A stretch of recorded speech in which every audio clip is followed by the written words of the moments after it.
तो हेलो बच्चों, कैसे हैं आप सभी लोग। मैं अक्षय एक बार फिर से वेलकम करता हूं आपका हमारे इस अमेजिंग यूट्यूब चैनल के अंदर। बेटा, कल हमने देखा था प्लाज्मा मेम्ब्रेन के बारे में कि प्लाज्मा मेम्ब्रेन क्या है, उसकी कॉम्पोजिशन क्या है। आज हम देखने वाले हैं कि प्लाज्मा मेम्ब्रेन के अंदर ट्रांसपोर्टेशन कैसे होता है। देखो, ये हमने कोई सेल बनाया था, ये उसकी प्लाज्मा मेम्ब्रेन है। अब हमने कहा था कि ये सेमी परमिएबल है, इसके अंदर कुछ चीजें आ जाती है।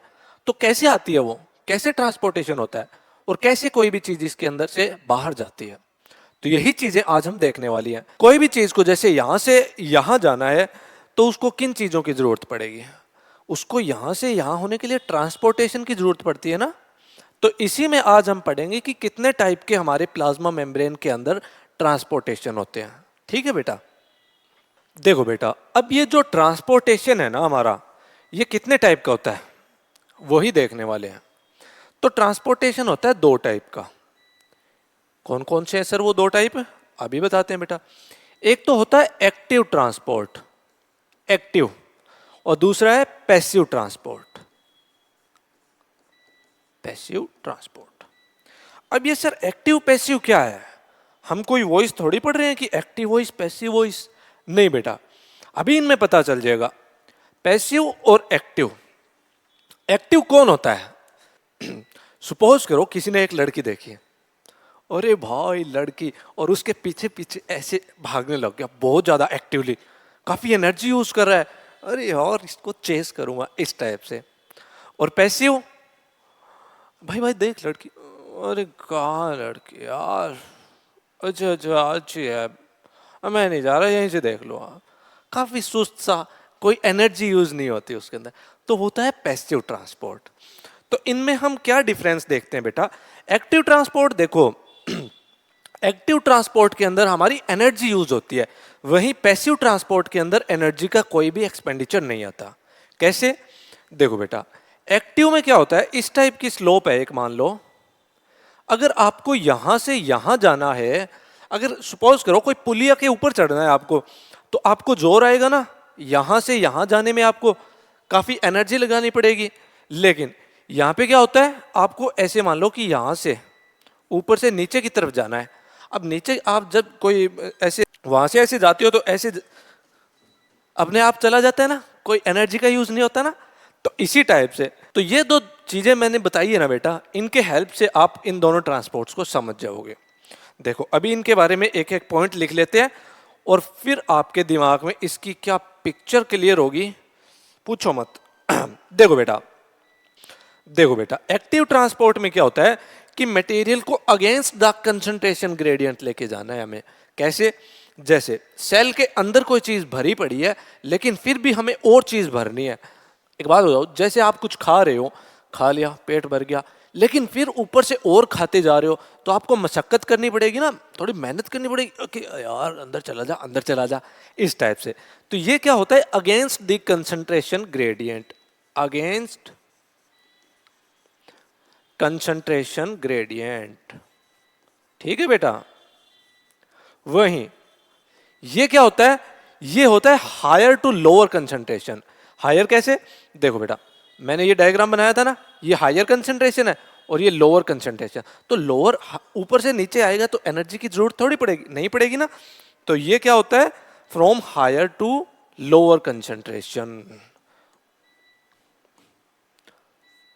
From higher to lower concentration. ठीक है बेटा। अब एक बात बताओ, अगर आपको पहाड़ के ऊपर ऐसे ऐसे चढ़ना है तो आपकी एनर्जी यूज होगी ना।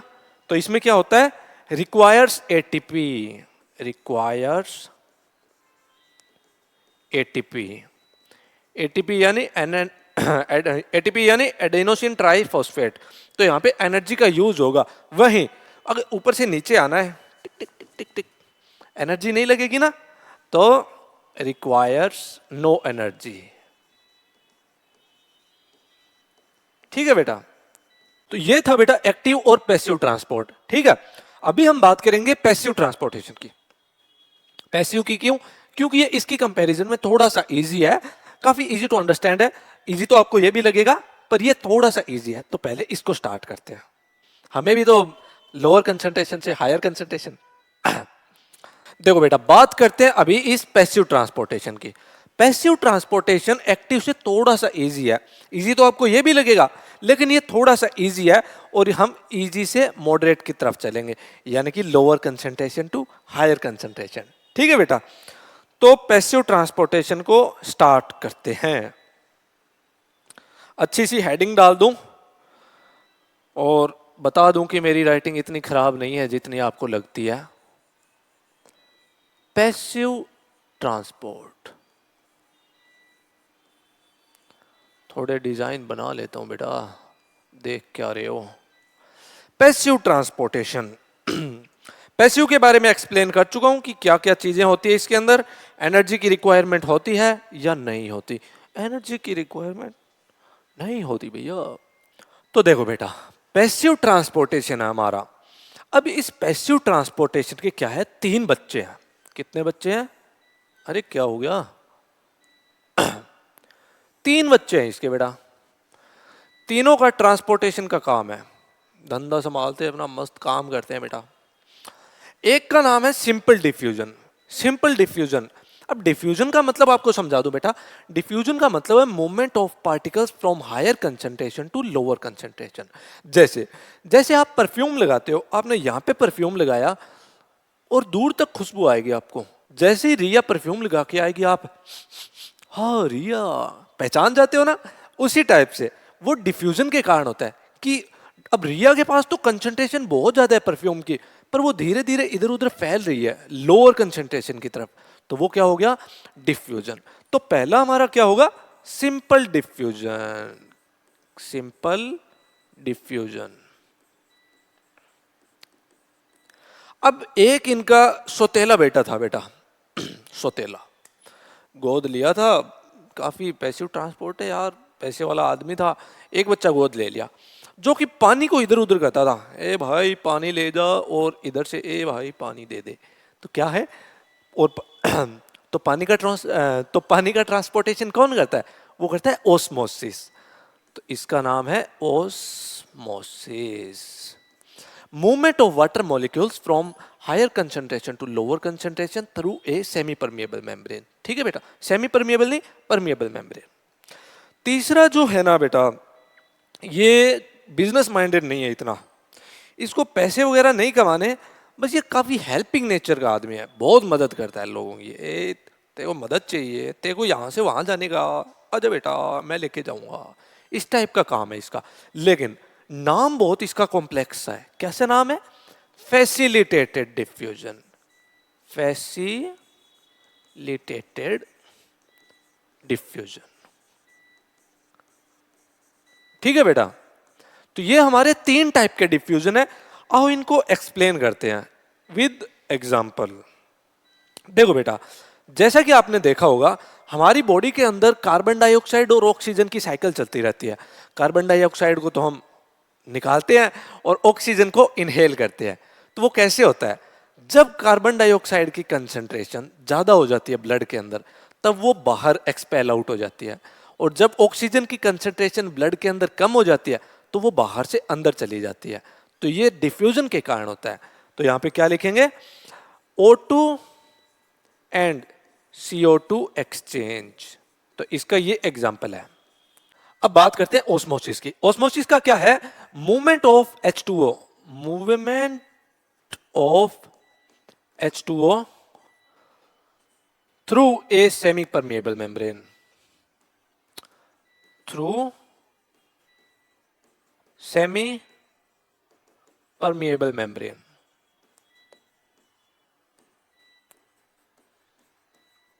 ये ग्लूट प्रोटीन जो है ना बेटा, ये क्या करता है? ग्लूकोज, यानी कि ग्लूकोज ट्रांसपोर्ट प्रोटीन। ये क्या होता है? मेम्ब्रेन के अंदर प्रेजेंट होता है ऐसे।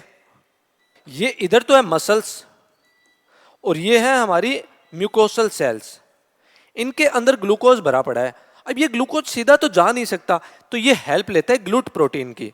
तो ये वाला जो प्रोटीन है ना बेटा, ये होता है ग्लूट प्रोटीन, और ये होता है ग्लूकोज, और ये हो गई हमारी मसल्स, मसल्स या फिर लीवर। आपने एक चीज नोटिस की होगी बेटा, इन सभी में एनर्जी का यूज कहीं पे भी नहीं हो रहा, एनर्जी यूज नहीं करते हैं ये, विदाउट एटीपी काम चलता रहता है ये, ठीक है। और तीसरा बात करते हैं फैसिलिटेटेड डिफ्यूजन की। देखो बेटा, इसमें क्या होता है, ये मदद करता है, किसी को यहां से जाना है वहां और वहां से आना है यहां, तो ये हेल्प करता है। कैसे हेल्प करता है, देखो तेरे को घर जाने का ना बेटा, मैं लेके जाऊंगा, इस टाइप से मदद करता है। कैसे, एक प्रोटीन होता है बेटा ग्लूट प्रोटीन, लेकिन उससे पहले लिख देते हैं इस फैसिलिटेटेड, इसका मतलब होता है हेल्प। ये एक मॉलिक्यूल को सेल के अंदर जाने में मदद करता है और बाहर आने में भी मदद करता है।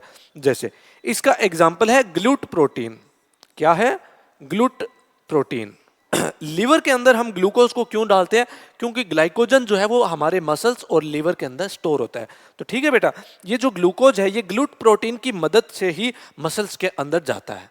तो समझ गए आप ये चीज, लेकिन इसके अंदर एनर्जी यूज नहीं होती, ये आप ध्यान में रखना।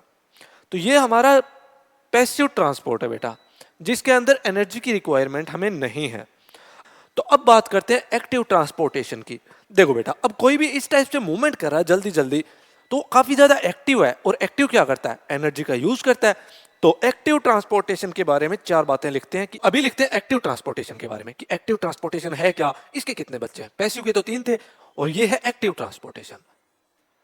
एक्टिव ट्रांसपोर्ट,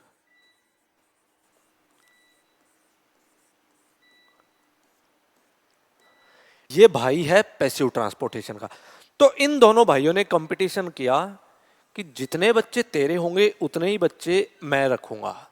तो सपोज करो इसके कितने बच्चे होंगे, इसके भी 3 होंगे। कौन कौन से, एक तो होगा एक्टिव, नहीं नहीं एक्टिव तो यही खुद ही है, एक तो होगा डायरेक्ट, डायरेक्ट या फिर प्राइमरी एक्टिव। क्या नाम है, प्राइमरी एक्टिव। अभी इनके नाम बताऊंगा बेटा।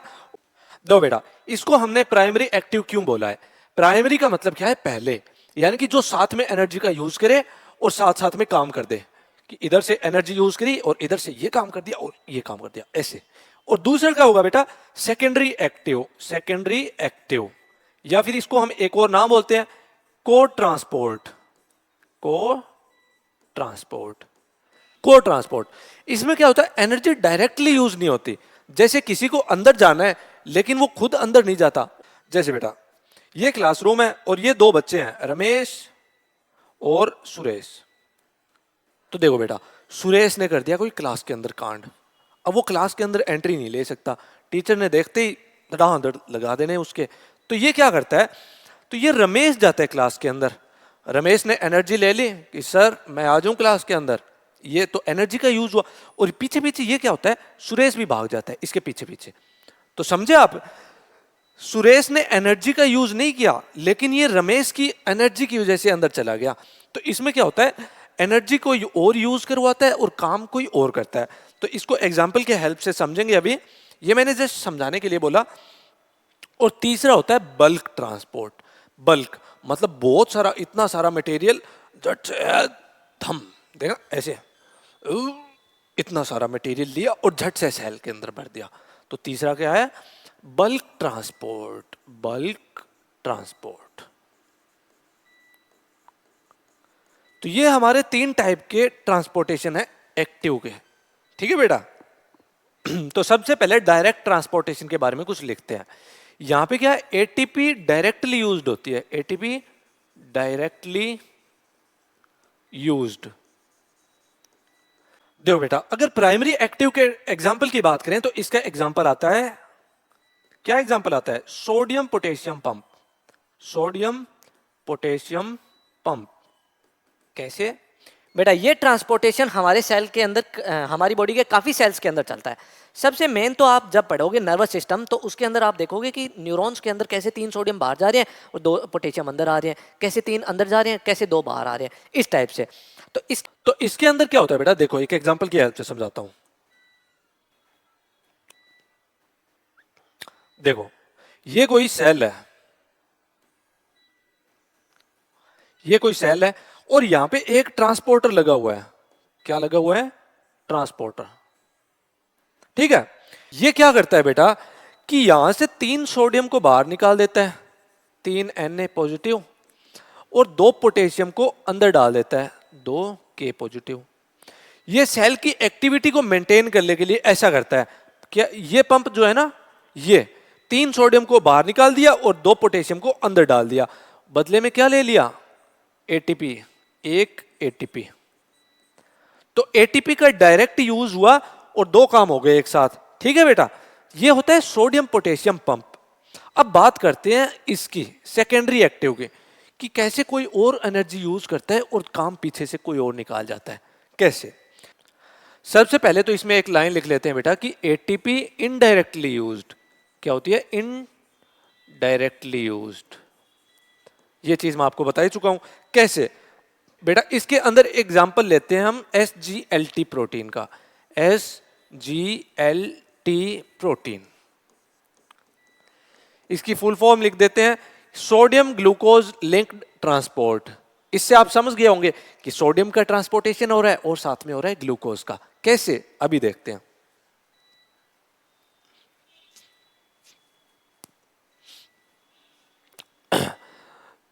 Sodium glucose linked transport.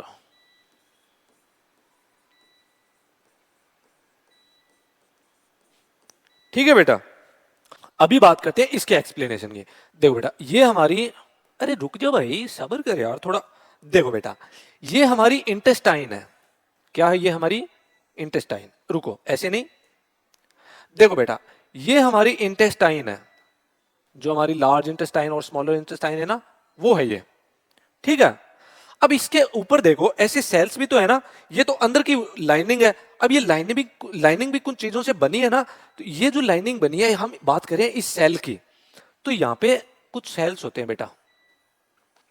ठीक है, तो जब बात करते हैं एसिमिलेशन की, तो जब फूड का एब्जॉर्प्शन होता है ना, एब्जॉर्प्शन यानी कि जब ये इंटेस्टाइन में जा रहा है कुछ खाने का, ये इनके अंदर एब्जॉर्प्शन भी तो होगा ना बेटा। अब जैसे खाने के अंदर ग्लूकोज जा रहा है, क्या है यहाँ पे? ग्लूकोज। अब ये सेल्स को ऐसे थोड़ी है कि वेस्ट होके ये एनएस के थ्रू बाहर निकाल देंगे, नहीं निकाल सकते ना। इस ग्लूकोज को सेल्स को एब्जॉर्ब करना है, तो वो कैसे करेंगे? अब ये जो ग्लूकोज है ना बेटा, ये एनर्जी का डायरेक्ट यूज नहीं करती। ये क्या करती है? यहां पे लगा हुआ होता है एक ट्रांसपोर्टर। यहां पे हर सेल के अंदर एक ट्रांसपोर्टर लगा हुआ है, और इन्हीं का नाम क्या है? SGLT। Sorry, SGLT, sodium glucose linked transport. यहां पे क्या है कि सोडियम की कंसंट्रेशन ज्यादा हो गई। अब ये ज्यादा हो गया सोडियम, तो सोडियम ज्यादा सेल्स के अंदर थोड़ी रखेंगे, तो सेल क्या करता है? इसको बाहर भेज देता है ऐसे कि सोडियम तू बाहर जा। Na पॉजिटिव बाहर जाएगा, तो कितने मॉलिक्यूल जाएंगे बाहर? 2 सोडियम के। तो 2 सोडियम के मॉलिक्यूल बाहर जाएंगे और 1 ग्लूकोज अंदर जाएगा। सेल बोलता है ए ग्लूकोज तू अंदर आ जा और मैं सोडियम को बाहर निकाल रहा हूं। तो ग्लूकोज है, ये 1 ग्लूकोज आता है। अब ये जो सोडियम को निकालने के लिए एनर्जी यूज होती है ना, जैसे देखो बेटा, ये एक सेल है, ये जो हमने अभी ये जो बनाया ना, ये देखो इस टाइप की स्ट्रक्चर है। इसके अंदर क्या होता है कि जब सोडियम बाहर निकलता है ना, पहले तो ये क्लोज होता है, जब सोडियम बाहर निकलता है ना बेटा, तो ये ऐसे खुल जाता है। ठीक है, ऐसे खुल जाता है कि अरे रास्ता क्लियर करो, सोडियम को बाहर जाना है। अभी इसको खुले को देख के क्या है? तो ऐसे खुले को देखो क्या करता है? ग्लूकोज अंदर घुस जाता है झट से। तो क्या होता है? ग्लूकोज एनर्जी थोड़ी यूज कर रहा है, एनर्जी तो सोडियम को बाहर निकालने के लिए यूज हुई थी, लेकिन अंदर कौन चला जाता है? ग्लूकोज। तो ये चीज समझे आप बेटा कैसे काम करती है? तो यहां पे लेबलिंग कर देते हैं। ये तो है इंटेस्टाइन, ये हमने SGLT लगाई दिया, और ये है म्यूकोसल सेल। ठीक है बेटा, ये था हमारा SGLT यानी कि सेकेंडरी एक्टिव ट्रांसपोर्ट। अब बात करते हैं बल्क ट्रांसपोर्टेशन की, कि ये जो बल्क में ट्रांसपोर्टेशन है ये कैसे होता है। देखो बेटा, इसके नाम से ही क्लियर हो रहा है, बल्क। बल्क मतलब बहुत सारा। तो देखो, मैंने आपको एक फिनोमेना समझाया था एंडोसाइटोसिस का। एंडोसाइटोसिस में क्या होता है बेटा? देखो, ये कोई भी फूड पार्टिकल पड़ा है बाहर, और ये है हमारा सेल। अब ये सेल कहता है ए भाई पास में भोजन पड़ा है खाने का, अपने अंदर लेके आने का इसका, तो ये काफी बड़ा पार्टिकल है। अब ये सेल ऐसे थोड़ी है कि धीरे धीरे इसको अंदर झट से ऐसे खींच लेगा, नहीं, ये बहुत धीरे से एक प्रोसेस का फॉर्मेशन करता है कि ए भाई इसको पता नहीं लगने देने का और इसको झट से अंदर ले लेने का। कैसे? तो देखो, ये हमारा फूड फूड पार्टिकल है, लेकिन ये जो प्लाज्मा मेम्ब्रेन है ना, ये इलास्टिक होती है, ये ऐसे धीरे धीरे ऐसे क्या करती है, इसके बाहर चली जाती है। इसको पता ही नहीं है बेचारे को, इस फूड पार्टिकल को, कि कोई अपने आसपास घूम रहा है, नहीं, धीरे धीरे ऐसे बाहर गई। अब क्या होता है, धीरे धीरे ऐसे बाहर गई, अब धीरे धीरे क्या करता है, ये ऐसे अंदर आ गया और ये सेल की मेम्ब्रेन है वापस बन गई। और ये बोलता है अरे ये मेरे साथ क्या हो गया है, चौंक जाता है ये एकदम से। तो ऐसे जो अंदर आता है बल्क के अंदर, ये बहुत सारा फूड मटेरियल था, तो सेल ने क्या किया, बल्क में ले लिया।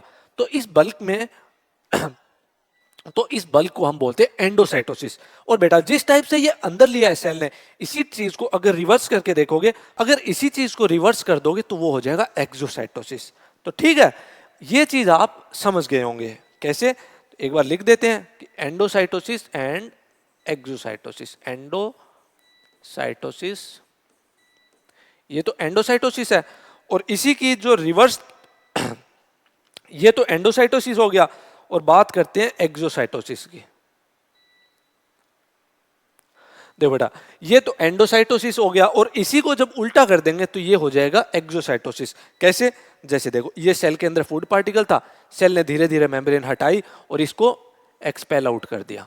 तो ये जो चीज है, ये तो है एक्सोसाइटोसिस, एक्सोसाइटोसिस, और ये जो है ये है एंडोसाइटोसिस। और देखो बेटा, ये एंडोसाइटोसिस होता है ना, ये कैसे होता है, वेजाइकल्स का फॉर्मेशन होता है। तो ये कैसे होता है, बाय फॉर्मेशन ऑफ वेजाइकल्स। और ये वेजाइकल्स किसके बनते हैं, ये बनते हैं प्लाज्मा मेम्ब्रेन के, ऑफ प्लाज्मा मेम्ब्रेन। ठीक है बेटा, और इससे काम क्या करता है, फूड का डाइजेशन करता है और एक्सक्रीटरी मटेरियल्स को बाहर फेंक देता है। तो बेटा ये थे हमारे दो टाइप के ट्रांसपोर्टेशन, कि कैसे हमारी प्लाज्मा मेम्ब्रेन, जो कि इस टाइप की मेम्ब्रेन है एक, इसके आर पार कैसे मटेरियल बाहर जाता है। अंदर कोई आ रहा है तो वो कैसे आ रहा है, क्यों आ रहा है, और बाहर जा रहा है तो वो कैसे जा रहा है। तो ये था हमारा ट्रांसपोर्टेशन, जो कि दो टाइप का है। बाकी की वीडियोस के अंदर आगे के लेक्चर क्लियर करेंगे। तो till then subscribe our channel and thank you for watching.